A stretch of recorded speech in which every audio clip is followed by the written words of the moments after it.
അങ്ങനെ തൊഴുത് പിടിച്ച പോലെയുള്ള കൊട്ട് വരും. അതായത് 1 2 3 4, പിന്നെ 5 6 7 8. ഇനി ഇതേ കാല് ലെഫ്റ്റിൽ 1 2 3 4 5 6. ഇനി 7 8 സ്റ്റെപ്പിന് പകരം ഒരു മാറ്റം വരും. 1 2 3 4. അവിടെ താളമൊന്ന് മുറുകും. കാലൊന്നുകൂടി ശ്രദ്ധിച്ചോളൂ കേട്ടോ. ഇതിൻ്റെ കൂടെ കളിച്ച് പഠിച്ചാൽ മതി. അത് കഴിഞ്ഞാൽ പിന്നെ 1 2 3 4 1 2 3 4 1 2 3 4 1 2 3 4.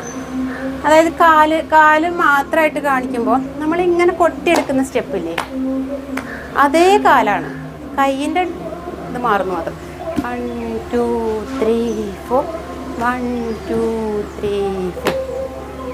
ഇത് കഴിഞ്ഞാൽ പിന്നെ അങ്ങനെ ചുറ്റിയെടുക്കുന്ന സ്റ്റെപ്പ് ഒരു സർക്കിളിലൂടെ നമ്മൾ പോവും. 1 2 3 4 5 6 7 8.